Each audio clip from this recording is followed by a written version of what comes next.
ಬಗ್ಗೆ ಅಂತ ಬಂದಾಗ Ajju is the hero of this song. Ajaneesh ಅವರು ಯಾರೋ ಪ್ರೊಡ್ಯೂಸರ್ ಅಂದರು ಲೇಟಾಗಿ ಕೊಟ್ಟರು ಲೇಟೆಸ್ಟ್ ಆಗಿ ಕೊಡ್ತಾರೆ ಅಂತ. ನಾನು ಇದನ್ನು ಓಪನ್ ಸ್ಟೇಜ್ ಮೇಲೆ ಹೇಳ್ತೀನಿ, ಖಂಡಿತವಾಗ್ಲೂ ಯಾವ ಮ್ಯೂಸಿಕ್ ಡೈರೆಕ್ಟರ್ಸ್ಗಳದ್ದು ತಪ್ಪಿಲ್ಲ ಸರ್ ಲೇಟಾಗಿ ಕೊಡೋದು. ನಮ್ಗಳು ತಪ್ಪು ಸರ್ ಡೈರೆಕ್ಟರ್ಗಳು. ನಾವು ಟ್ಯೂನ್ ಓಕೆ ಮಾಡಲ್ಲ, ಇದು ಇನ್ನೊಂದು ಮತ್ತೊಂದು ಅಂತ ನಾವು ಕರೆಕ್ಷನ್ ಮಾಡ್ತಿರ್ತೀವಿ ಸರ್. ಫಾಲ್ಟು ನಮ್ದಿರುತ್ತೆ, ಆನಂದ ಪಟ್ಬಿಟ್ಟ ನಮ್ದಿರುತ್ತೆ.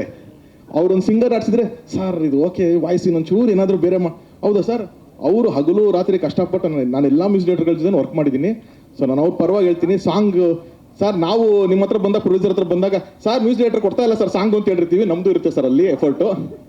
ಸೊ ಹಾಗಾಗಿ ಬಟ್ ಅಂಥ ಲಾಸ್ಟ್ ಮೂಮೆಂಟ್ಗಳಿದ್ದಾಗಲೂ ಅದ್ಭುತವಾದಂಥ ಸಾಂಗ್ಸ್ ಕೊಡೋದ್ರಲ್ಲಿ ಅಜ್ಜು ಕೂಡ ತುಂಬ is given a great song ಇಲ್ಲಿ. ಸೊ ಅದೊಂದು ಆ್ಯಂಡ್ ಬಟರ್ ಕಾಂಬಿನೇಷನ್ನು ಬೆಳಗ್ಗೆ ಸಂಜೆ 4 ಗಂಟೆಗ ಸರ್ ಹಾಡಿರೋದೇ ಬೆಳಗ್ಗೆ 4 ಗಂಟೆಗೆ. ಬೆಳಗ್ಗೆ 4 ಗಂಟೆಗೆ ಅದು ಸಾಕ್ಷಿ ನಾನೇ ಆಡಿಸಿದ್ವಿ ಸರ್.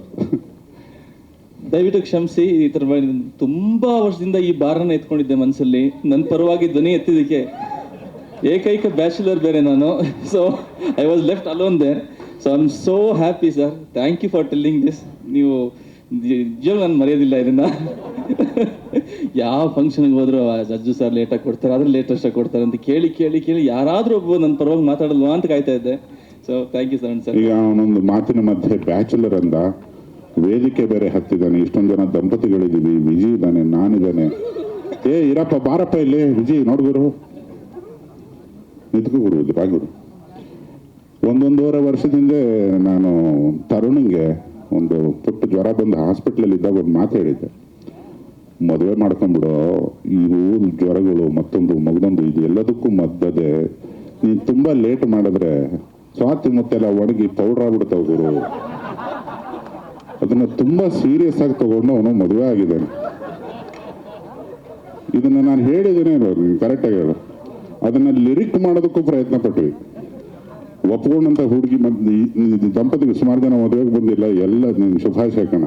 ಇದೇ ಥರ ನಾನು ಅಜ್ಜುಗೂ ಹೇಳ್ತೀನಿ, ಅಜ್ಜು ವೇದಿಕೆ ಹತ್ಬಿಟ್ಟು ಮೈಕ್ ಹಿಡ್ಕೊಂಡು ನಾನು ಬ್ಯಾಚುಲರ್ ಅಂತ ಮಾರ್ಕೆಟಿಂಗ್ ಮಾಡಬೇಡ, ಯಾವ್ದಾನ ಕಟ್ಕೊಂಡ್ಬಿಡುಗರು. ಇದು ಸೇಮ್ ಡೈಲಾಗ್. ಸ್ವಾತಿ ಮುತ್ತೆಲ್ಲ ಒಣಗಿ ಪೌಡರ್ ಆಗೋಕೆ ಮುಂಚೆ ಮದುವೆ ಆಗ್ಬಿಡು ಅಂತ ನಮ್ಮ ಕಳಕಳಿಯ ಪ್ರಾರ್ಥನೆ. ಈ ಸಿನಿಮಾ ಈ ಹಾಡಿನಾಲಾದ್ರೂ ಮದುವೆ ಆಗಲಿ ಅನ್ನೋದು ನಮ್ಮ ಸಮಸ್ತ ತಂಡದ ಒಂದು ಆಶೆ ಆಗೋದು.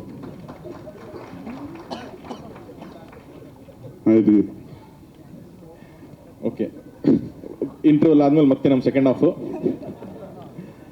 ಸಾಂಗ್ ಬಗ್ಗೆ ಅಂತ ಬಂದಾಗ and again Vijay and Rachita ಅವ್ರ ಕಾಂಬಿನೇಷನ್, ಐ ಥಿಂಕ್ ನನಗೆ ಗೊತ್ತು ಕತೆ ಏನಿದೆ ಹೆಂಗಿದೆ ಅಂತ ಅಂದ್ಬಿಟ್ಟು ಈ ಸಿನಿಮಾ ನೋಡಿದ್ಮೇಲೆ ಐ ಥಿಂಕ್ ಇಡೀ ಆಡಿಯನ್ಸು ರಚಿತಾ ಅವ್ರ ಗಟ್ಸಿಗೆ ಸೆಲ್ಯೂಟ್ ಹೊಡಿತಾರೆ ಈ ಸಿನಿಮಾದಲ್ಲಿ.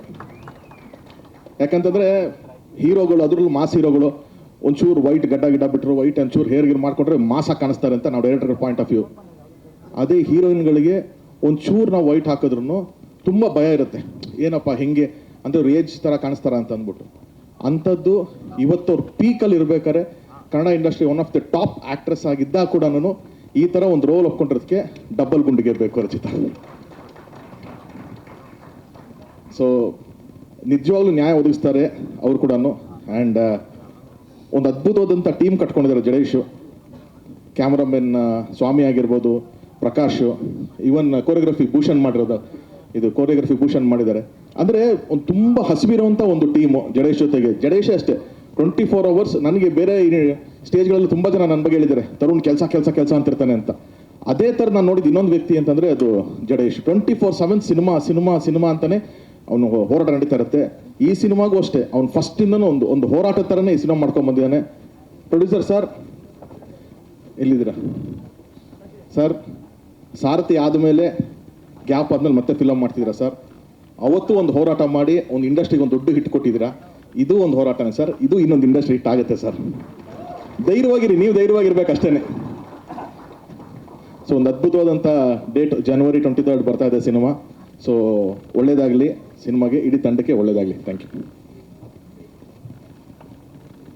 ಕ್ಷಣ ಕ್ಷಣದ ಸುದ್ದಿಗಳಿಗಾಗಿ ಫ್ರೀಡಂ ಟಿವಿ ಸಬ್ಸ್ಕ್ರೈಬ್ ಮಾಡಿ, ಲೈಕ್ ಮಾಡಿ ಹಾಗೂ ಫಾಲೋ ಮಾಡಿ. ಹೊಸ ಸುದ್ದಿಗಳ ನೋಟಿಫಿಕೇಶನ್ಗಾಗಿ ಬೆಲ್ ಐಕಾನ್ ಮೇಲೆ ಕ್ಲಿಕ್ ಮಾಡಿ.